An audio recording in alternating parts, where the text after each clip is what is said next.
C 轮炸的，哦呦！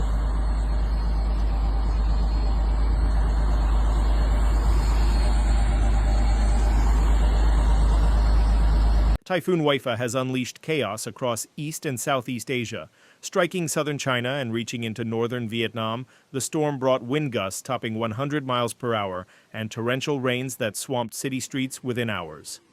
Nearly 700,000 residents in China's coastal provinces were evacuated preemptively as emergency officials scrambled to move communities away from low-lying and landslide-prone areas.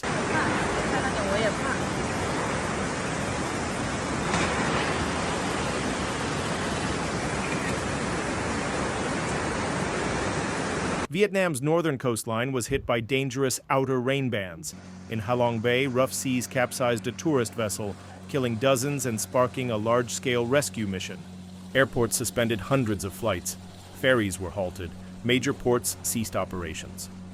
Across the region, infrastructure buckled under the force of the storm. Power lines, bridges, and roads were heavily damaged.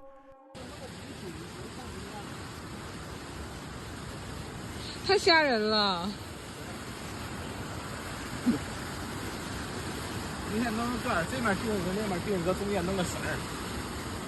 Wipha's massive wind field and slow movement made matters worse.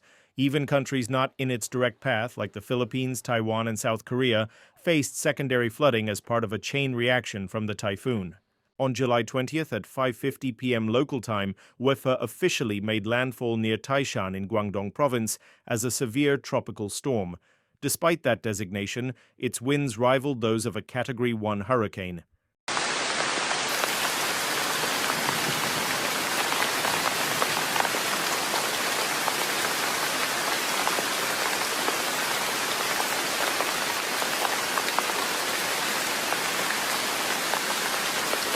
Earlier in the day, Hong Kong issued its highest-level tropical cyclone warning.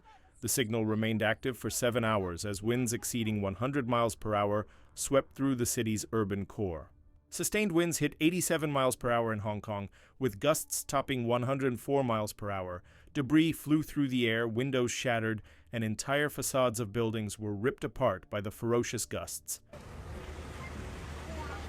哎呦我的天哪！ 这都到哪儿了？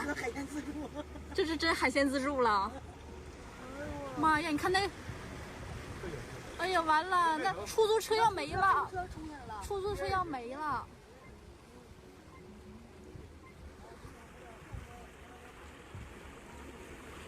我去，你们快看！ Hospitals in Hong Kong reported over 24 storm-related injuries.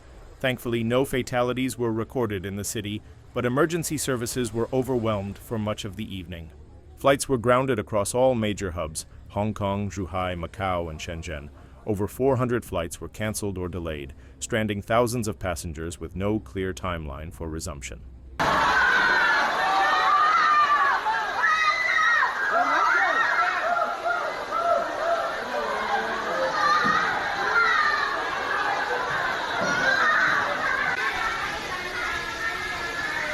Wipha weakened as it moved inland, but its rains intensified. In western Guangdong, rainfall exceeded 4 inches in just a few hours, too much for drainage systems to handle. Provincial officials ordered nearly 670,000 evacuations, anticipating widespread flooding and the risk of deadly landslides in mountainous and coastal terrain.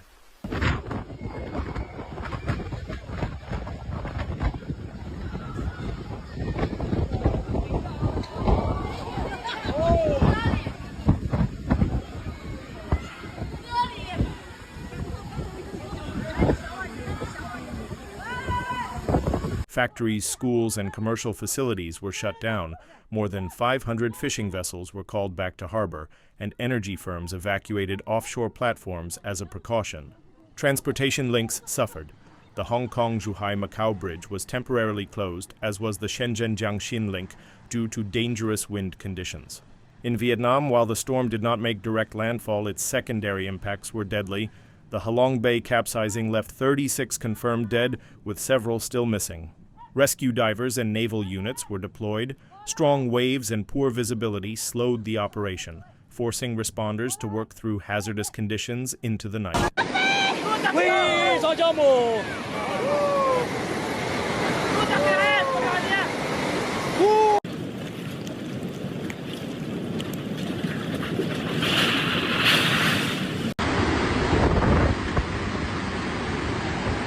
Northern Vietnam's provinces, Quang Ninh, Hung Yen, and Thanh Hoa, faced the risk of up to 19 inches of rain. Alerts were issued for flash floods and landslides. Schools closed, offices shuttered, and ferry routes suspended. Airports saw dozens of cancellations. The Vietnamese military assisted in delivering aid to rural communities.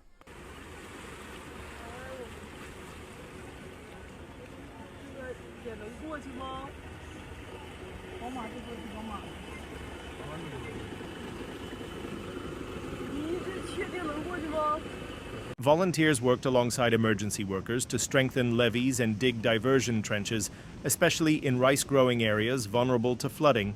Meteorologists say Wipha's strength was fueled by abnormally warm sea temperatures in the South China Sea and the Western Pacific, which supercharged the storm's development.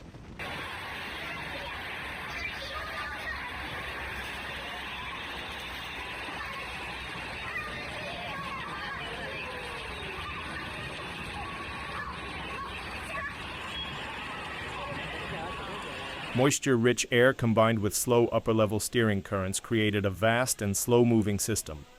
Wipha's rain bands extended over 300 miles from the eye. This configuration magnified flood potential across a much wider swath of Asia than a typical typhoon of similar strength.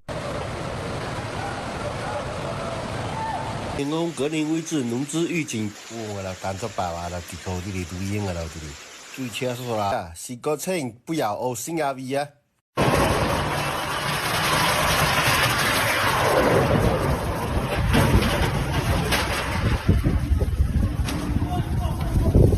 Climatologists say this trend is consistent with a broader shift. Warmer oceans and shifting wind patterns mean typhoons are not only forming more frequently, but hitting land harder and lingering longer. Historically, typhoons veered away from the Chinese mainland. Now, storms like Wipha are barreling straight into the coast, keeping their strength longer and dumping more water. That's especially concerning for low-lying provinces like Guangdong, Fujian, and Hainan, where urban sprawl has replaced natural floodplains.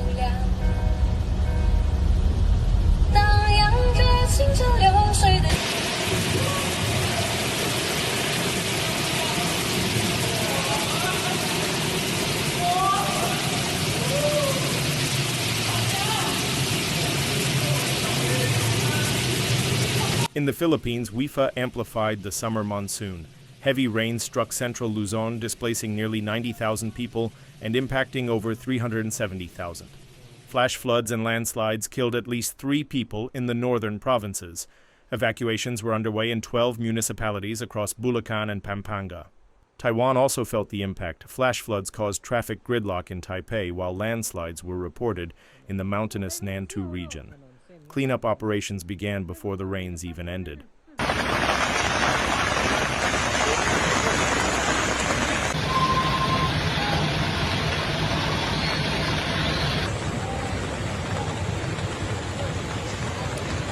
Japan's northern island of Hokkaido recorded over 4 inches of rainfall in one day, triggering flood warnings and displacing hundreds from rural communities. South Korea endured torrential rain in southern provinces. Landslides and flash flooding claimed 18 lives, with 11 more reported missing. Thousands were forced to evacuate to emergency shelters.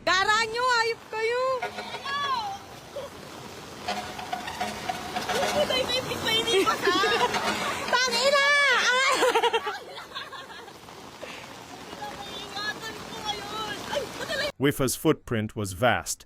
In China, power outages are still being resolved. In Vietnam, survivors are still being pulled from the sea. In the Philippines, many remain in evacuation centers.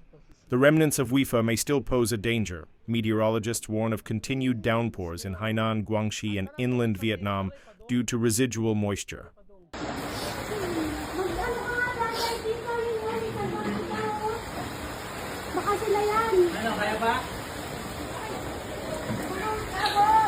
Authorities urge residents to remain cautious, especially in hilly regions where saturated soil could give way with little warning. Wipha is a sobering reminder of the region's vulnerability to tropical systems. Building more resilient infrastructure is no longer optional, it's essential. Strong evacuation protocols, upgraded flood defenses, and faster early warning systems must become a regional priority as climate risks increase. To all those who've suffered losses from this storm, our thoughts are with you. May the lost rest in peace, and may the survivors find strength in the days ahead.